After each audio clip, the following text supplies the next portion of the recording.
malam aku berlindung di garis hidupku ini. Aku berdosa.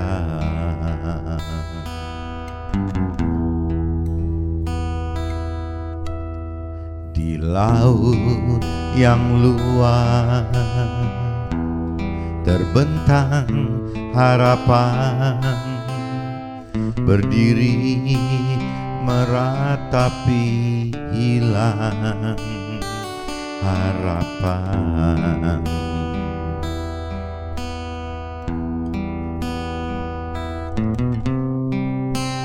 Tuhan beri petunjuk-Mu, terangi jalanku, dan jagurlah jangan gugur, jangan menyerah, tetap jalani hidup ini.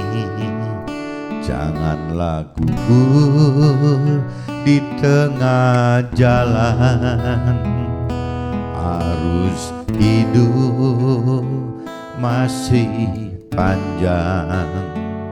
Semua ini pasti kan berlalu.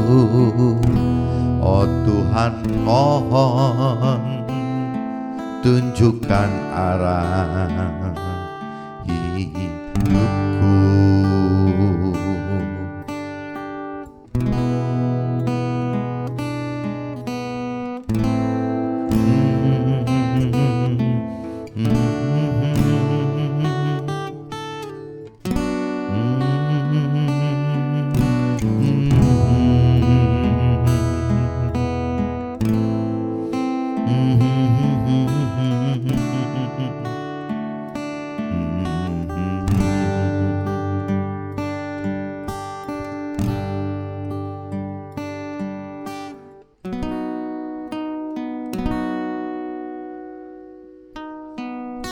Di keheningan malam aku berlindung di garis hidupku ini. Aku berdosa.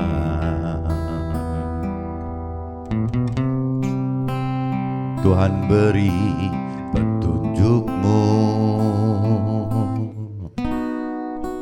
terangi jalanku, tetap jalani hidup ini.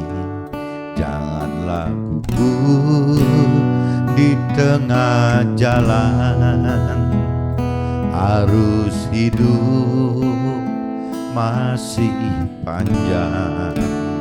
Semua ini pastikan berlalu. Oh Tuhan, mohon tunjukkan arah hidupku.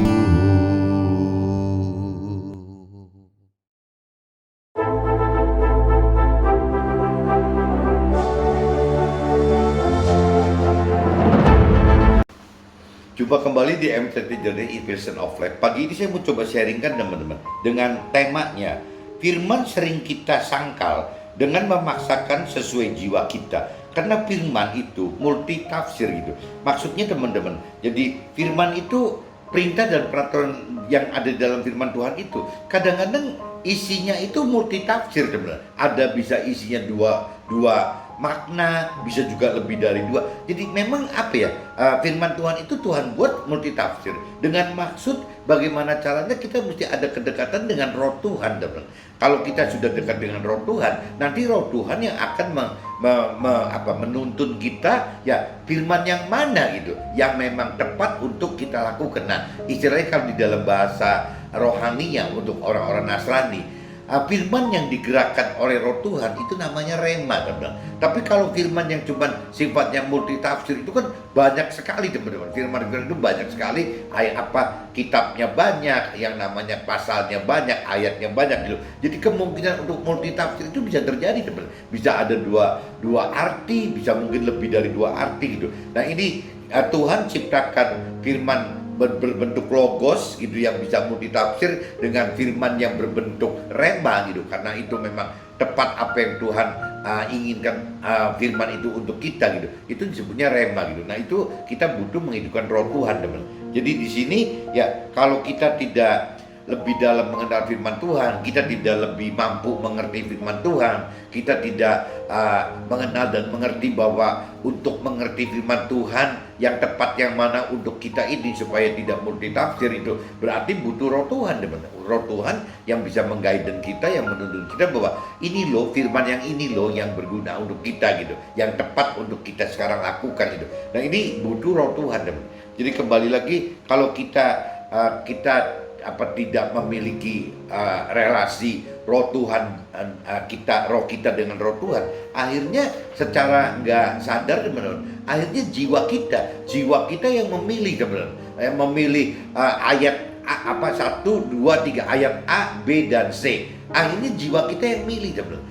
Kayaknya untuk saya enak yang A aja, atau mungkin untuk saya lebih nguntungin yang B, atau mungkin kalau mau lebih aman lebih baik C gitu. Jadi selalu ada multitafsir semacam itu, teman. Tapi kalau memang Roh Tuhan yang digerakkan A, B, C itu, pasti Tuhan tunjukkan bahwa kita mesti A, pengen suka atau tidak suka gitu. Kita pengen B, Tuhan pengen B, lepas bahaya atau tidak. Tuhan pengen C, lepas menguntungkan atau merugikan. Jadi memang kembali lagi butuh sekali rema, teman. Butuh dorongan dari Roh Tuhan untuk bantu kita menentukan mana sih firman yang Tuhan maksud untuk kita saat itu gitu.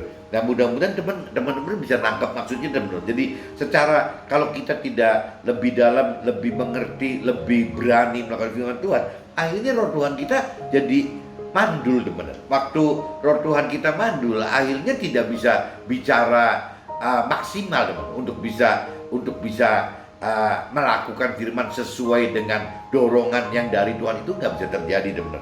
Jadi kembali lagi ya kita butuh butuh kemauan untuk lebih dalam mengenal Tuhan secara pribadi dan firman Tuhan. Dan kita juga harus makin mampu mengerti apa sih firman yang Tuhan berikan untuk kita, yang tadi menghidupkan rema tadi gitu. Bisa juga ya kembali lagi urusan dorongannya, teman-teman. Dorongan melakukan firman Tuhan itu ya kalau tidak dari dasarnya Roh Tuhan yang memberikan kekuatan, memberikan kuasa gitu, rasanya susah, teman, untuk berani melakukan firman Tuhan. Itu tidak mudah gitu. Nah ini mudah-mudahan teman-teman bisa tangkap maksud saya. Nah ini semua saya coba sharingkan dengan dasar kitab Matius pasal 6, teman-teman, ayatnya 25 sampai 34, dan nanti disambung dengan kitab Yesaya pasal 49 ayatnya 22 sampai ke 26, teman. Saya bacakan dulu di kitab Matius, teman-teman. Nanti setelah dua kitab ini kita masuk ke draft gitu. Kita bicara yang kitab Matius pasal 6 ayat 25 sampai 34. Ini kitab Matius pasal 6 ayat 25-34 itu benar-benar kalau bagi orang-orang Nasrani, teman-teman, ini rasanya sudah didengar puluhan kali, belasan kali, atau mungkin ratusan kali gitu. Karena memang umum sekali dasar Tuhan minta kita untuk berubah hidup, untuk lahir baru, itu dasarnya ada di kitab ini, teman. Kitab Matius pasal 6 khususnya ayat 33 gitu. Tapi kita baca dari ayat 25 dulu, teman. Perikopnya judulnya hal kekhawatiran. Jadi hidup itu memang Tuhan tahu ya banyak hal yang mengkhawatirkan gitu. Jadi hidup itu penuh dengan hal kekhawatiran gitu. Dunia itu seperti itu. Iblis itu membuat dunia menjadi hal yang mengkhawatirkan. Itu iblis pengen begitu, teman-teman. Sehingga fokus dari manusia itu pengennya iblis ya kejebak di dalam aktivitas dunia tanpa memikirkan cara-cara Tuhan yang di akhirat yang disebut ringan dan enak itu, teman-teman. Jadi kembali lagi iblis membuat suasana ya hal-hal mengkhawatirkan, sehingga benar-benar manusia benar-benar mengharapkan, mengandalkan hal-hal duniawi yang bisa dikompensasi menjadi seolah-olah keamanan, kenyamanan bagi orang-orang dunia, teman-teman. Karena itu aku berkata kepadamu, janganlah khawatir akan hidupmu, akan apa yang hendak kamu makan dan minum atau minum. Janganlah khawatir pula akan tubuhmu, akan apa yang hendak kamu pakai. Bukankah hidup itu lebih penting daripada makanan dan tubuh itu lebih penting daripada pakaian? Ini firman di ayat 25 sudah katakan begitu, teman-teman. Jadi kita nggak usah khawatir, maksudnya gitu. Pandanglah burung-burung di langit yang tidak menabur dan tidak menuai dan tidak mengumpulkan bekal dalam lumbung, namun diberi makan oleh Tuhan Allah yang di sorga. Bukankah kita jauh melebihi burung-burung itu gitu? Jadi firman di ayat 26 juga ingatkan, coba pandanglah, coba lihatlah burung-burung di langit itu yang tidak menabur, tidak menuai dan tidak mengumpulkan bekal dalam lumbungnya gitu. Kan nggak pernah kita ngelihat misalnya yang namanya burung itu ngumpulin makanan terus disimpan di dalam sarangnya gitu. Rasanya kita nggak pernah ngelihat itu. Sarangnya itu tidak pernah ada makanan gitu. Ya tidak pernah misalnya burung pipit makannya padi gitu kan, makannya padi. Nanti di sarangnya burung pipit ada padi-padi yang dikumpulin dalam sarang. Rasanya nggak pernah melihat seperti itu, teman-teman. Jadi memang ya hari ke hari itu habis itu. Soal makan itu habis itu. Jadi di sini Tuhan ingatkan lagi bahwa pandanglah burung-burung di langit yang tidak menabur dan tidak menuai dan tidak mengumpulkan bekal dalam lumbungnya, dalam sarangnya gitu. Namun diberi makan oleh Tuhan Allah yang di sorga. Bukankah kamu jauh melebihi burung-burung itu? Jadi burung itu makan dan minum, teman-teman, day by day. Jadi hari ke hari. Cuman manusia aja yang benar-benar ngerasa takut bahwa ya kalau nyetok makanan bisa buat seminggu, buat sebulan kali. Apalagi kalau misalnya ada ribut-ribut huru hara gitu, wah bulan kan nyetok semua gitu. Tapi sebenarnya kalau kita bicara hal kekhawatiran itu kita lepaskan kepada Tuhan gitu ya, Tuhan akan bisa menganggap kita seperti burung-burung tadi, teman. Tuhan katakan gitu, masa sih kita nggak melebihi burung-burung itu gitu. Burung-burung itu ya nanem enggak, nuai tidak gitu, cuma ikut makan aja dan nyimpen makanan di lumbung untuk besok atau untuk seminggu, untuk sebulan pun tidak pernah. Nah cuman memang dalam prakteknya ya nggak mudah, teman-teman. Kita sama burung aja bisa kalah gitu. Dalam praktek iman kita itu bisa seperti itu gitu. Siapakah di antara kita yang karena kekhawatirannya dapat menambahkan sehasta saja pada jalan hidupnya? Maksudnya Tuhan, ya emangnya kalau kita ada hal khawatir terus bisa gitu, ya bagaimana gitu? Ya orang dunia bisa ngomong bisa gitu, tapi kalau orang rohani Tuhan ingatkan gak bisa gitu. Semua itu adalah bergantung kepada Tuhan, bukan kepada kita manusianya gitu. Tapi bagi manusia, bagi dunia, ya tidak, teman-teman. Manusia itu pengen sekali kita bergantung kepada kita sendiri, kepada manusia sendiri. Kita bergantung kepada diri sendiri atau kepada manusia lain gitu. Tapi kalau dari versi rohani kan tidak begitu, teman-teman. Tuhan pengen kita benar-benar totally bergantung kepada Tuhan. Jadi memang ada kebalik seperti itu, teman-teman. Jadi jawaban yang ayat 27 itu relatif, teman-teman. Kalau yang jawabnya orang dunia, siapakah di antara kamu yang karena kekhawatiran dapat menambahkan sehasta saja pada jalan hidupnya? Ya jawabannya orang dunia akan ngomong, ya dia yang mengandalkan dirinya sendiri gitu loh untuk mengatasi kekhawatiran itu gitu. Tapi kalau orang rohani ya tidak bisa, teman, tetap balik lagi ya mengandalkan Tuhan gitu. Dan mengapa kita khawatir akan pakaian? Perhatikanlah bunga bakung di ladang yang tumbuh tanpa bekerja dan tanpa memintal.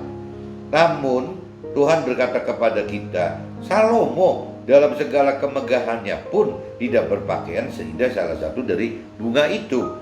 Jadi jika demikian, Allah mendanai rumput di ladang yang hari ini ada dan besok dibuangnya ke dalam api, tidakkah Ia akan terlebih lagi mendandani kita, hai orang-orang yang kurang percaya? Jadi maksudnya itu kembali lagi, teman-teman. Kalau kita pasrah kepada Tuhan, benarnya hal kekhawatiran apapun juga bisa tidak terjadi, teman-teman. Nah, pertanyaannya, apakah kita hidup yang sudah meyakini gitu, percaya Tuhan, sudah percaya mengenal akan firman Tuhan? Pertanyaannya, ada hal kekhawatiran enggak di hati kita gitu?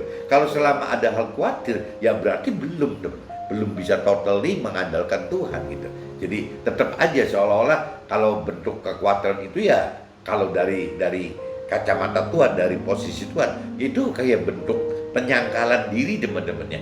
Penyangkalan diri bahwa kita tidak percaya kepada Tuhan. Tidak beda seperti yang cerita si Petrus itu kan waktu dalam kondisi yang gawat sekali, Petrus pun tidak mengakui akan Nabi Isa, tidak mengakui firman Tuhan, tidak mengakui ya, jadi semua tidak diakui gitu ya. Nah ini sama teman. Jadi kalau kita tidak melakukan firman Tuhan, sebenarnya ya gampangnya ya, apakah bukannya kita juga menyangkal gitu, menyangkali firman Tuhan. Kalau menyangkali firman Tuhan ya berarti menyangkal Tuhan teman, sama aja gitu. Nah ini yang harus hati-hati itu ya, di ayat 30 diingatkan gitu ya. Terlebih lagi mendandakan, hai orang-orang yang kurang percaya. Kembali lagi, orang kurang percaya itu yang berarti ditandai masih adanya kekhawatiran teman. Jadi apabila kita ada rasa khawatir, ya kita mesti koreksi diri, berarti kita kurang percaya gitu teman-teman.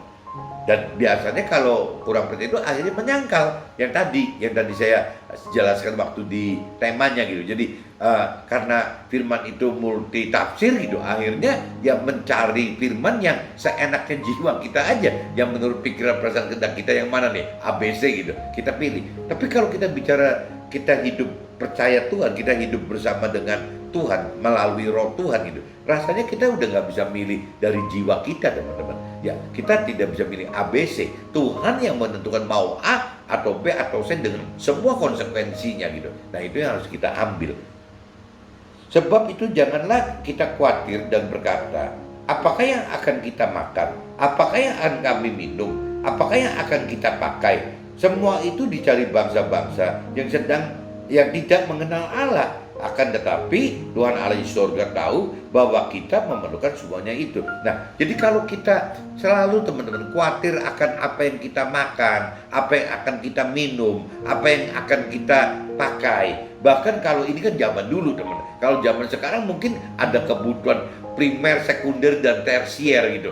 Jadi meningkat lagi gitu ya. Orang-orang yang sudah terpenuhi dari sisi primer gitu, kebutuhan primer. Kalau dunia kan membutuhkan primer itu sandang, pangan, dan papan teman. Tapi kalau saya baca dari apa yang terjadi di kitab suci gitu ya, zaman dulu itu apabila mencari Tuhan teman-teman, tidak bicara sandang, pangan, dan papan teman-teman. Papan itu agak diabaikan gitu. Jadi yang paling penting itu cuma dua, sandang dan pangan gitu. Papan itu diabaikan. Tapi kalau bicara dunia saat ini, pemerintah saat ini, minimal kebutuhan primer itu, kebutuhan pokok untuk hidup itu adalah ada 3, bukan 2, sandang, pangan, papan. Tapi kalau zaman dulu sandang, pangan aja udah cukup teman.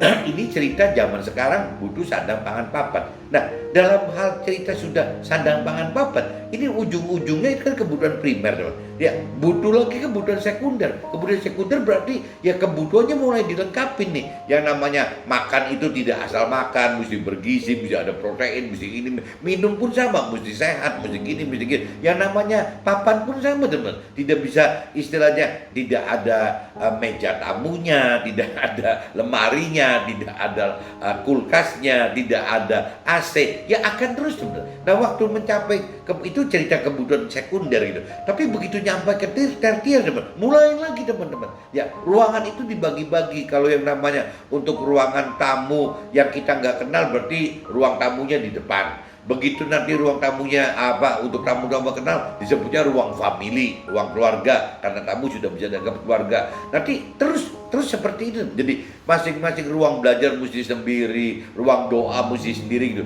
Yang tadinya waktu kebutuhan sekunder dan primer itu tidak dipecah-pecah begitu teman. Begitupun soal mobil teman. Mobil yang tadinya cuma sekedar asal bisa jalan, nggak peduli ada AC atau enggak gitu. Nanti kebutuhan sekunder mulai teman-teman. Ini berkeringat di naik mobil, berarti mesti ada yang AC-nya. Nanti sudah bentuk kebutuhan yang tersier, naik lagi teman. Bukan cuma yang butuh AC-nya, mungkin yang mobilnya ada brandnya, branded, yang ada bisa naikkan pamor, image-nya gitu. Jadi mungkin mobilnya yang kalau cerita dari kebutuhan primer itu naik kendaraan umum gitu ya, begitu masuk sekunder mulai naik motor atau mobil gitu ya, begitu masuk tersier mulai teman mobilnya itu yang mungkin sudah miliar kali, udah bukan cerita ratusan juta atau puluhan juta gitu. Nah ini tidak akan habis teman ya, udah miliar mungkin belasan miliar, udah belasan miliar mungkin puluhan miliar.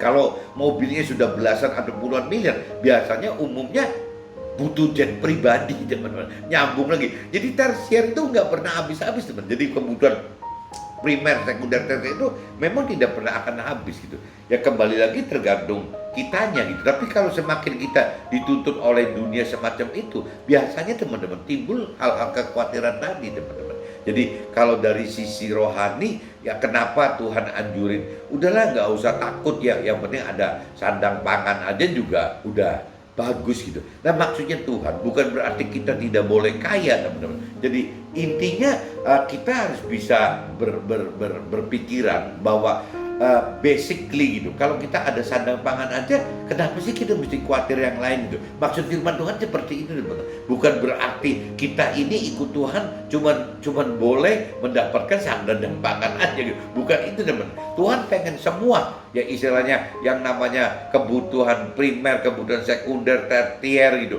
Itu kita peroleh, kita dapat, itu nggak problem, teman. Selama itu bukan jadi target hidup kita gitu. Kenapa hal-hal sekunder dan tersier bisa tidak menjadi satu kekhususan atau satu target gitu dalam hidup kita di dunia ini? Ya karena kembali lagi kita sudah mengenal Tuhan lebih dalam, dengan arti kata ya apabila kita sudah bisa ada pangan dan sandang saja sudah cukup. Sudah tidak ada yang perlu dikhawatirkan lagi di luar sandang dan pangan. Intinya gitu, teman-teman. Begitu nanti kita sudah bicara, kita sudah bisa dengan pola-pola hidup seperti itu, bahwa dengan sandang dan pangan ini sudah cukup gitu, udah bersyukur kepada Tuhan. Itu rasanya Tuhan kujurin tambahan hal-hal dunia itu jadi mudah, teman-teman.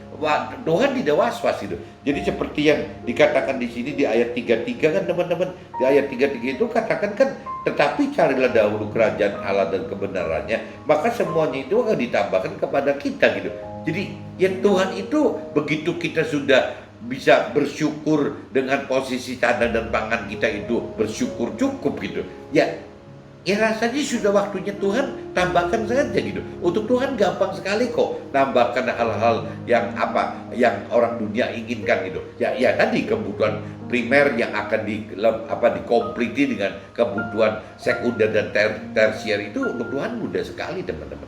Semudah sekali gitu. Jadi kembali lagi yang susah itu, yang Tuhan takut itu apabila kita nggak siap gitu.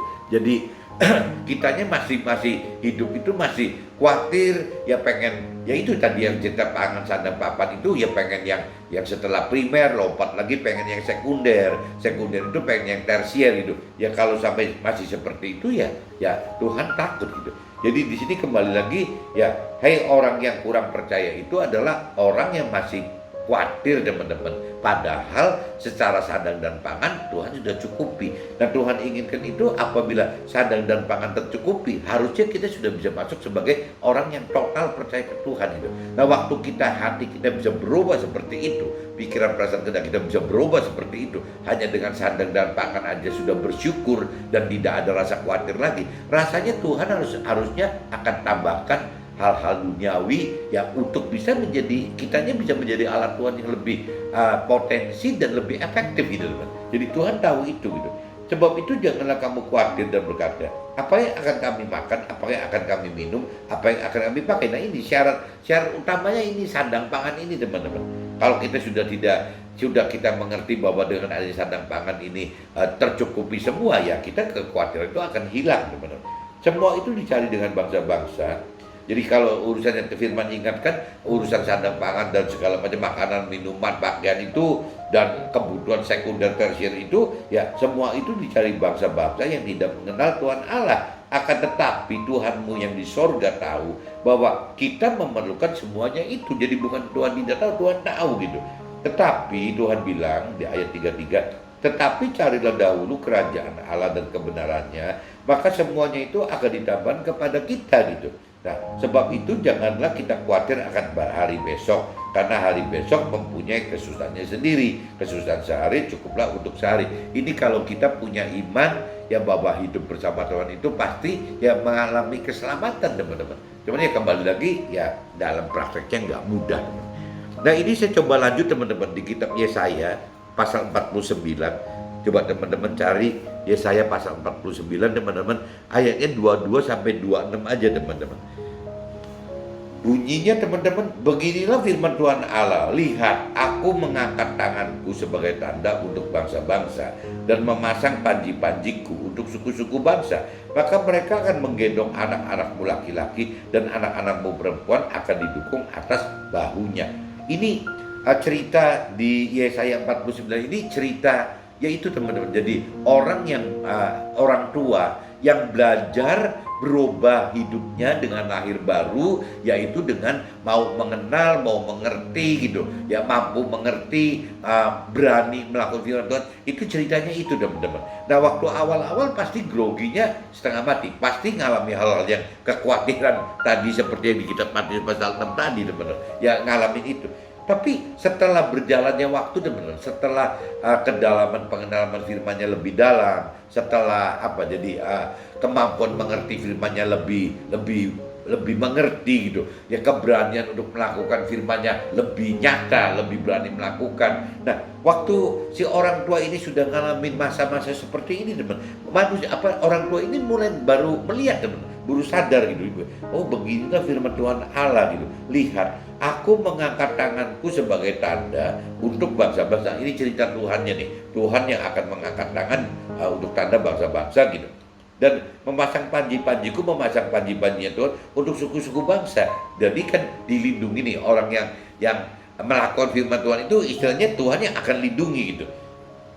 Maka mereka akan menggendong anak-anakmu laki-laki dan anak-anakmu perempuan akan didukung di atas bahunya. Nah ini jadi satu saat setelah prosesnya sudah dianggap waktunya, saatnya Tuhan gitu, udah cukup gitu. Nah akhirnya ya anak-anak kita gitu, sebagai orang tua kita punya anak-anak, ya akhirnya anak-anak kita akan menjadi potensi lagi teman-teman. Maka raja-raja akan menjadi pengasuhmu dan permaisuri-permaisuri mereka menjadi inangmu. Mereka akan sujud kepadamu dengan mukanya sampai ke tanah dan akan menjilat debu kakimu. Maka engkau akan mengetahui bahwa akulah Tuhan dan bahwa orang-orang yang menanti-nantikan aku tidak akan mendapat malu. Nah ini pengalaman si orang tua ini teman, yang sudah berjalan 20 tahun, 30 tahun, 40 tahun mengikuti Tuhan. Ini cerita dari sisi orang tua yang pengusaha teman-teman ya. Kalau teman-teman jadi pengusaha gitu, ya akan bisa mengalami seperti itu teman-teman. Seperti yang saya alamin 20 tahun, saya benar-benar fokus gitu mencari Tuhan, mencari firman Tuhan, kebenaran firman Tuhan itu.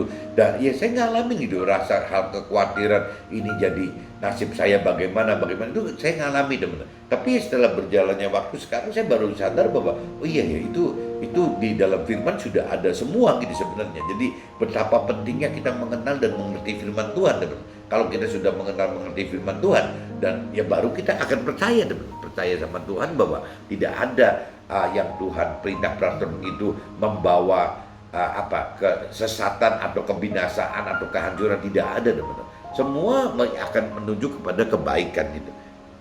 Nah ini kan jadi kalau di ayat 23-nya itu, setelah anak-anaknya efektif lagi, potensi lagi, dan bahkan orang eksternal gitu. Orang eksternal itu kalau tadi di ayat 22 kan internalnya teman-teman, internal keluarganya, kitanya, keluarga pengusahanya gitu. Nah keluarga pengusaha itu ya anak-anaknya, keluarganya akan menjadi potensi lagi. Tapi kalau bicara ayat 23 itu kan dari pihak eksternal itu. Nah pihak eksternal itu ya diumpamakan di sini, raja-raja akan menjadi pengasuhmu, permaisuri mereka jadi inangmu, mereka akan sujud kepadamu dengan mukanya sampai ke tanah dan akan menjilat debu kakimu. Maka kau akan mengetahui bahwa akulah Tuhan dan bahwa orang-orang yang menanti-nantikan aku tidak mendapat malu. Jadi ini kalau cerita di ayat 22 istilah internal, di internal kita yang jadi kuat gitu, jadi potensi lagi. Di 23 itu malah orang-orang luar mensupport kita teman-teman. Mungkin kalau di dunia usaha mungkin pejabat-pejabat atau mungkin teman-teman kerabat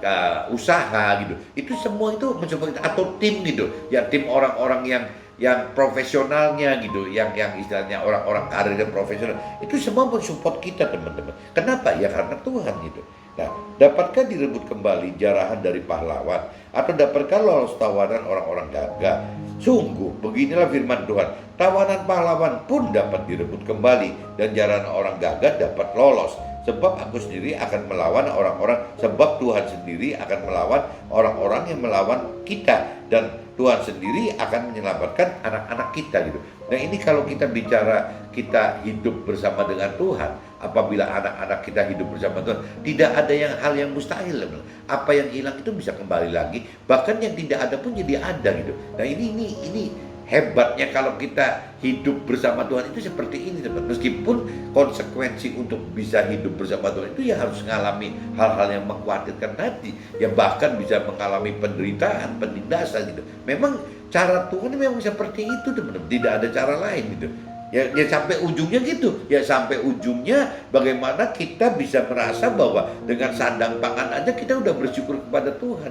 Jadi waktu Tuhan memberikan tambahan yang ekstra over seperti tsunami itu banyaknya, Tuhan udah nggak takut gitu. Karena tanpa ada berkat-berkat yang seperti tsunami aja, ya keluarga kita sudah bicara, sudah adem ayem kok. Ya selama kalau kita udah bisa sandang pangan terpenuhi, udah oke semua kok, udah bersyukur gitu. Nah berarti waktu Tuhan kasih lebih itu ya bukan jadi target utama kita. Kenapa? Karena pengenalan akan firman Tuhan, pengertian akan firman kita sudah berubah teman. Ya bagaimana caranya hidup itu hanya dua teman. Bagaimana kita hidup melakukan firman Tuhan, dan bagaimana kita hidup mengajarkan atau memberitakan firman Tuhan kepada sesama kita gitu. Sampai kemana-mana. Benarnya cuma dua itu saja gitu. Yang target kita hidup dunia itu. Nah dengan dua itu ya kita melakukan firman Tuhan berarti kita masuk ke dalam surga. Tapi apabila kita mengajarkan memberikan firman Tuhan, kita tidak cuma masuk ke dalam surga teman, tapi bisa menjadi anggota kerajaan surganya Tuhan sendiri. Cuma itu aja teman. Jadi ada dua aja yang Tuhan minta gitu.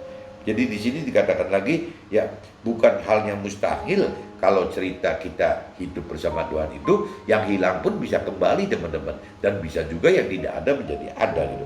Aku akan memaksa orang-orang yang menindas engkau, menindas kita, memakan dagingnya sendiri, dan mereka akan mabuk minum darahnya sendiri, seperti orang mabuk minum anggur baru, supaya seluruh umat manusia mengetahui bahwa aku, Tuhan adalah juru selamat kita gitu, dan penebus kita yang maha kuat gitu. Jadi intinya kalau kita hidup bersama Tuhan akan seperti itu, happy ending teman-teman. Meskipun untuk awalnya sad ending, the first-nya itu ya sedih gitu, menyedihkan.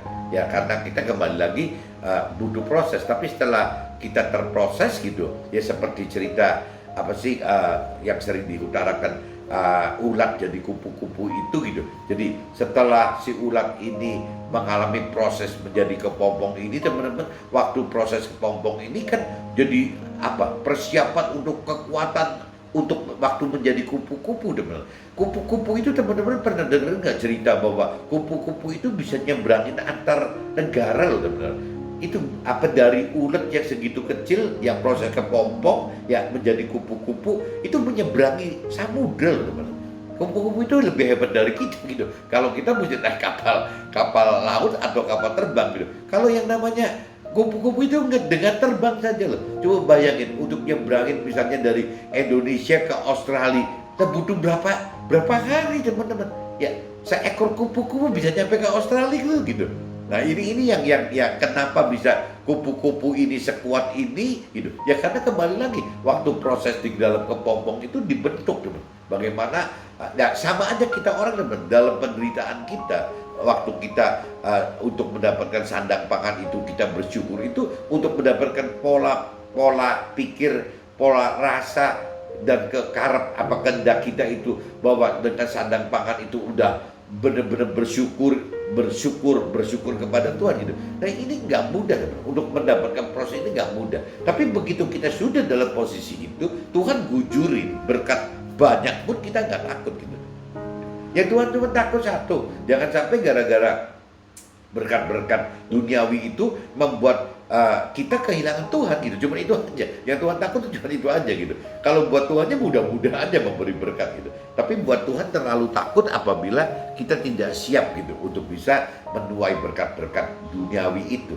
Tapi kalau kita lolos dari proses yang tadi sandang pangan itu sudah cukup, ya kalau kita sudah dengan sandang pangan bisa bersyukur, Tuhan rasanya lebih legowo untuk memberikan berkat duniawi kepada kita. Meskipun kitanya juga sudah lebih mengerti firman Tuhan, ya pasti ujungnya tidak akan menjadikan berkat-berkat duniawi itu seperti dipakai oleh orang-orang yang duniawi atau keyakinan tadi, udah beda fungsinya gitu.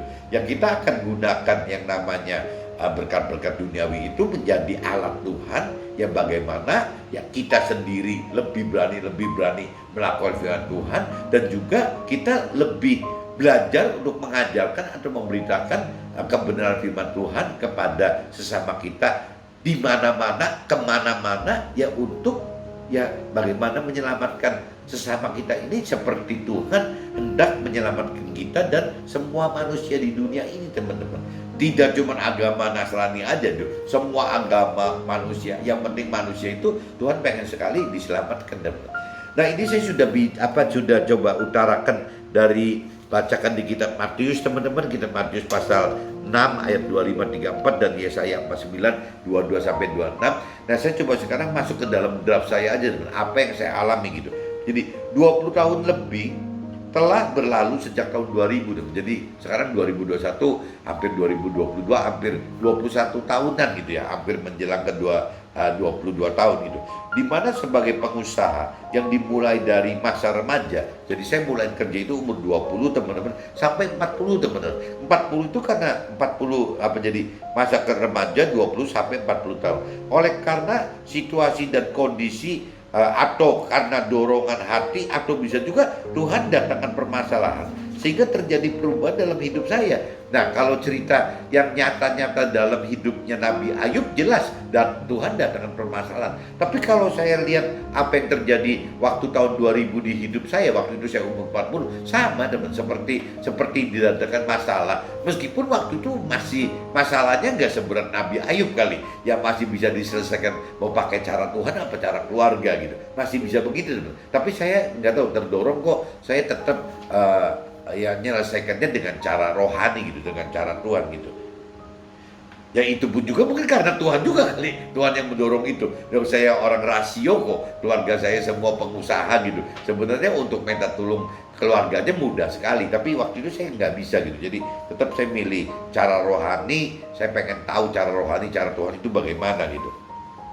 Nah, waktu itu jadi apa? Bisa Tuhan dalam permasalahan seperti Nabi Ayub, sehingga terjadi perubahan hidup yang awalnya tidak pernah melibatkan Tuhan dan firman Tuhan dalam hidup ini, ya sontak berubah. Jadi dalam hidup ini, baik hidup urusan pribadi saya, hidup keluarga saya, hidup usaha saya, tidak pernah gitu. Ya sebelum umur 40 itu saya melibatkan Tuhan-Tuhanan atau firman Tuhan gitu. Jadi ya saya hidup ya seperti manusia duniawi pada umumnya saja gitu. Bagi seorang pengusaha usia 40 tahun, apa jadi di sini kalau usia 40 meninggalkan usaha, waktu itu kan saya 40 tahun itu kan jadi berbalik mencari Tuhan, mencari Tuhan. Jadi bukannya mensolusi bagaimana menyelesaikan permasalahan usaha itu dengan kekuatan pikiran perasaan saya, tapi enggak, sayanya malah enggak tuh terdorong kok untuk menyelesaikan permasalahan usaha saya itu dengan rohani gitu. Nah, padahal waktu itu ya apa ya, saya meninggalkan 40 tahun itu kan meninggalkan usaha saya gitu dalam kondisi jadi sebagai komisaris aja, teman-teman. Jadi waktu itu anak saya masih belasan tahun loh, saya anak 2 masih umur belasan tahun, SD SMP gitu masih kecil gitu. Dan istri saya ibu rumah tangga, teman, nggak pernah masak. Tapi begitu saya terdorong itu, seolah-olah saya terdorong untuk berani melepaskan usaha saya dengan timnya saya gitu, dengan tim usahanya saya gitu. Nah, saya cuma duduk di fungsi komisaris aja, teman-teman. Jadi bagi teman-teman yang belum tahu perusahaan, struktur perusahaan, yang namanya komisaris itu tidak terlibat di operasional, teman-teman. Jadi akhirnya nggak tahu gimana kok waktu itu situasi kondisi bisa membuat istri saya suruh jadi operasionalnya gitu. Sayanya menjadi fungsi komisarisnya. Jadi istri saya menjadi fungsi direktur dengan fungsi-fungsi timnya saya gitu. Jadi fungsi direktur dan manajerial itu bukan di tangan saya lagi. Sejak tahun 2000 itu loh, teman. Tapi kalau sebelumnya kan tidak, teman-teman. Saya tetap masuk sebagai fungsi direktur dan manajer gitu. Nah, posisi ayah saya sebagai komisaris gitu loh. Tapi dengan posisi ini jadi akhirnya kebalik, saya yang masuk menjadi fungsi apa komisarisnya gitu. Nah, akhirnya jadi istri dan keluarga saya, anak-anak saya yang harusnya masuk ke operasional. Tapi ternyata kan waktu itu umurnya belum cukup, teman. Jadi nggak bisa masuk ke dalam fungsi operasionalnya gitu. Jadi ya cuma istri dan timnya saya saja gitu. Nah, waktu usia 40 sampai 65 tahun adalah masa-masa puncak efektivitas bagi seorang pengusaha, karena sudah lebih mapan dan koneksitasnya udah luas serta lebih dewasa dalam hal kejiwaannya gitu, dari pikiran perasaan itu udah lebih matang gitu. Jelas-jelas bagi yang mengalami akan dapat hal itu, tapi ya ujung-ujungnya yang mengalami akan dapatkan hal-hal yang mengkhawatirkan itu, teman-teman.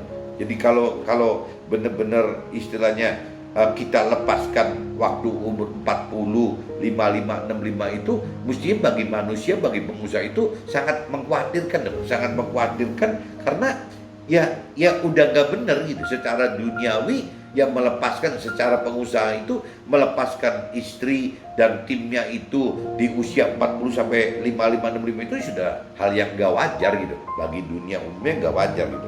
Tetapi kitab Matius pasal 6 ayat 33, tetapi carilah dahulu kerajaan Allah dan kebenarannya, maka semuanya itu akan ditambahkan kepada kita gitu. Nah, kalau cerita di firman-Nya, ya saya meninggalkan itu tidak salah, teman-teman. Kalau saya tidak berani meninggalkan itu di dalam firman Matius pasal 6 ayat 33, nggak pernah terjadi. Tapi waktu itu saya terdorong berani untuk mencari Tuhan pribadinya dan firman Tuhannya. Saya lepaskan semua gitu, meskipun konsekuensi duniawinya berat sekali, teman-teman. Secara psikologis, secara jiwa, pikiran, perasaan, kehendak saya itu khawatir sekali kan. Wajar-wajar aja. Dan mungkin kalau dari sisi masyarakat atau komunitas atau keluarga besar atau keluarga kecil atau keluarga saya sendiri, ya mungkin dianggapnya nggak wajar, kayak orang nggak waras gitu loh. Ya masa sih ditepas begitu gitu. Tapi memang cara Tuhan seperti itu, teman-teman. Kalau kita bicara cara Tuhan itu seperti itu, kita akan masuk ke dalam hal yang ketidakwajaran gitu. Sekarang sudah 20 tahun mencari Tuhan secara pribadi gitu, dan mencari akan kebenaran firman Tuhan dalam usia 60 tahun melalui berbagai kekhawatiran dan penderitaan dalam melakukan firman-Nya gitu. Mendadak, ya ini anak saya yang bungsu itu yang tadinya tidak mau bergabung itu kok mendadak berniat bergabung usaha bersama kakaknya gitu, si sulungnya gitu.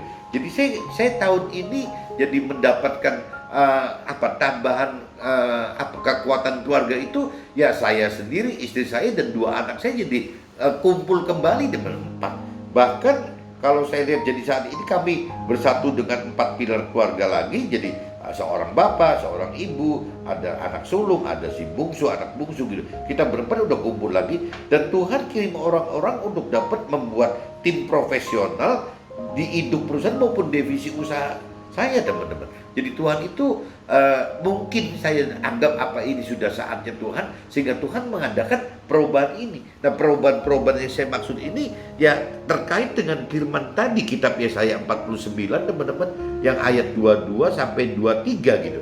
Ya itu, dan juga bisa terkait dengan Yesaya 49 ayat 24 sampai 26. Ini sepertinya udah saatnya Tuhan terjadi bagi keluarga saya gitu. Jadi ya anak saya sudah kembali seperti yang di firman tadi di Yesaya 49 ayat 22 itu menyatakan begitu. Ya peluang-peluang di luar juga mulai timbul seperti Yesaya 49 di ayat 23, teman-teman. Ya Tuhan juga janji bahwa yang mati pun bisa dihidupkan kembali, yang tidak ada bisa menjadi ada, seperti di ayat 24, 25 dan 26. Jadi hidup bersama Tuhan itu ya seperti ini, teman. Kayak ya orang dunia mungkin dianggapnya nggak wajar kali. Jadi hidup dikaitkan dengan firman gitu.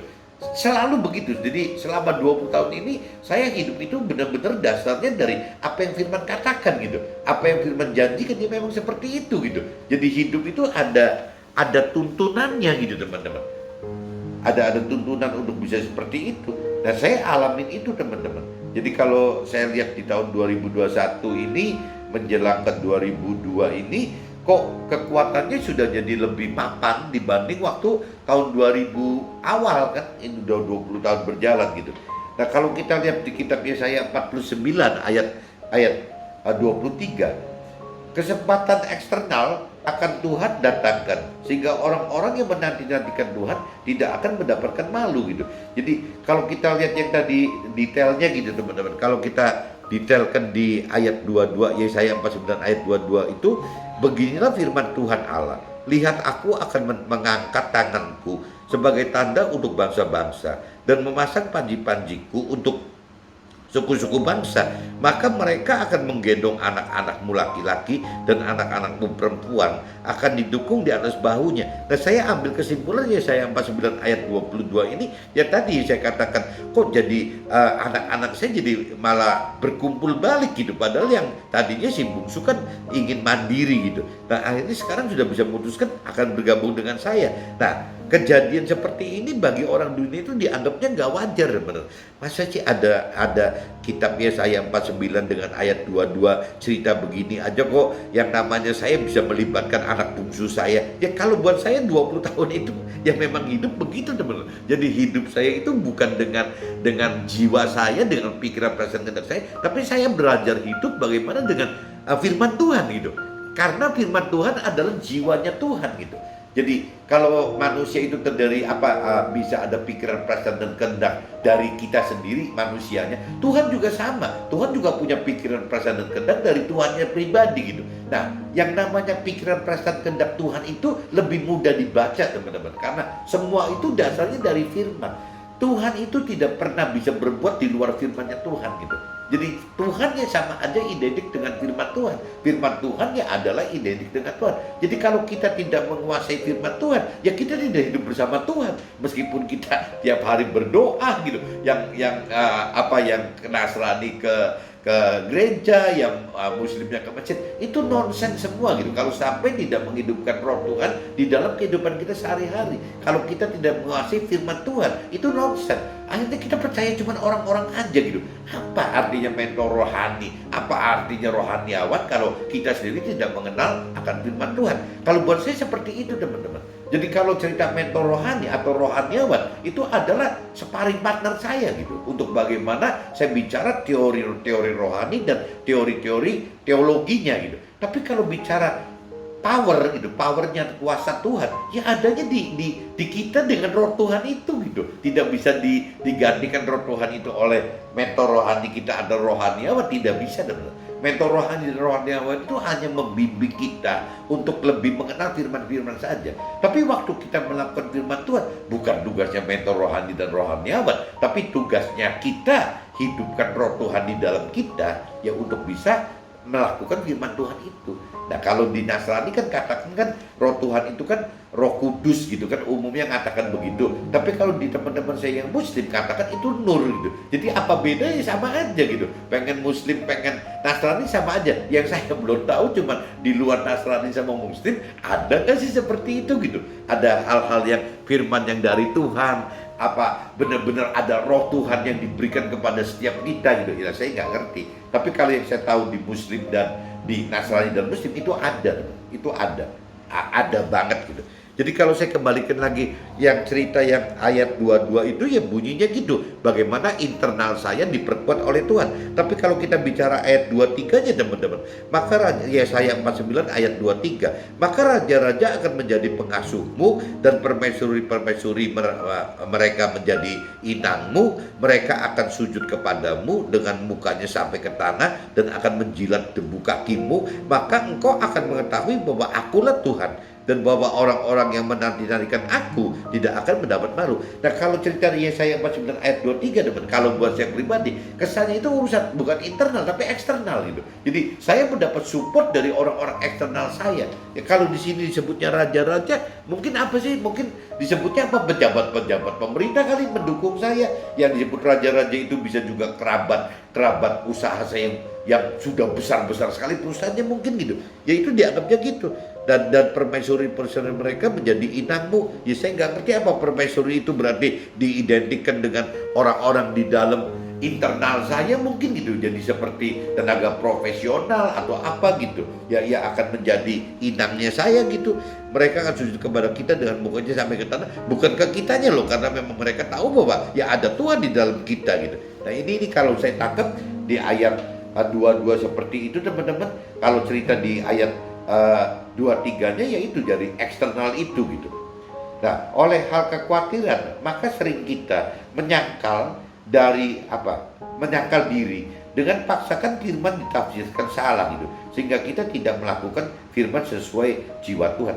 Nah, tadi seperti judulnya teman-teman, jadi teman-teman mesti ingat bahwa yang namanya dalam kitab suci kita itu, lepas Nasrani atau Muslim atau apapun juga gitu agamanya gitu, di dalam kitab suci kita itu firman itu bisa multitafsir teman. Jadi ada beberapa firman yang tadi saya ceritakan awal itu bisa firman A, B, dan C, bisa seperti itu. Nah pertanyaannya, Tuhan mau nyuruh kita firman yang mana gitu? Ya dalam hal menghadapi masalah yang ini, apakah Tuhan pengen suruh firman yang A, yang B, atau yang C gitu? Nah kalau kita bicara mencari mentor rohani, mencari rohaniawan kita gitu, akhirnya yang bisa memberikan input itu adalah jiwanya si mentor rohani, jiwanya rohaniawan. Itu salah besar teman-teman. Sebenarnya yang bisa memberikan ketepatan firman ABC itu adalah Tuhan sudah sediakan nur tadi, Tuhan sudah sediakan roh Tuhan tadi gitu. Kalau kita bisa menghidupkan roh Tuhan itu, nanti roh Tuhan itu ya akan memberi dorongan di hati kita bahwa ini loh Tuhan pengen yang A. Atau bisa juga Tuhan pengen yang B, atau bisa juga Tuhan yang C. Lepas pilihan ABC yang dari roh Tuhan, itu bahaya atau tidak bahaya, enak atau tidak enak, kita udah gak peduli gitu. Kalau begitu Tuhan udah katakan kayak yang B, ya sudah. Tapi kalau kita pakai jiwa kita teman-teman, akhirnya kita akan memilih ya enak yang A, enak yang B, atau yang C ya. Oh pasti manusia pengen milih yang paling enak buat kita. Oh C lebih enak loh daripada B, nanti dia ambil C gitu. Nah begitu pun juga kalau kita mengandalkan mentor rohani atau rohaniawan kita, sama si mentor rohaniawan itu juga bisa aja dia cari muka di depan kita gitu. Dia akan milihkan yang terbaik buat kita, yang teringan buat kita. Bisa aja mereka milihkan ABC, mungkin milihnya yang A gitu. Nah jadi akhirnya yang tadi saya katakan, kalau tanpa ada roh Tuhan, yang seharusnya Tuhan mendorong kita untuk memilih yang B, akhirnya bisa kesasar sendiri ya oleh jiwa kita yang milihnya C, atau kesasar oleh mentor rohani atau rohaniawan kita yang milihnya A gitu. Maksudnya gitu teman-teman. Jadi di judulnya makanya pagi ini saya bikin firman itu sering kita sangkal dengan memaksakan sesuai jiwa kita, karena firman itu multitafsir. Jadi ya itu yang tadi dibilang, kalau firman itu multitafsir itu anggaplah ada ABC gitu. Nah kalau tadi saya umpamakan kalau kita bergaul intim dengan roh Tuhan, misalnya Tuhan anggaplah dorong yang B gitu. Tapi kalau kita tidak intim dengan Tuhan, jangan-jangan jiwa kita, pikiran perasaan kita milihnya yang C gitu. Nah kalau kita tidak dekat dengan Tuhan tapi dekatnya dengan mentor rohani, manja mentor rohani atau ke rohaniawan kita, ujungnya jangan-jangan mentor rohaniawan kita milih yang A gitu. Jadi akhirnya kan nggak ada yang benar teman-teman. Ya kita harusnya kan milih yang B gitu. Nah ini maksud saya firman ini ya menyarankan seperti itu. Jadi kita memang harus benar-benar untuk tidak salah gitu. Ya kita harus menghidupkan roh Tuhan. Oke teman-teman, see you, bye-bye.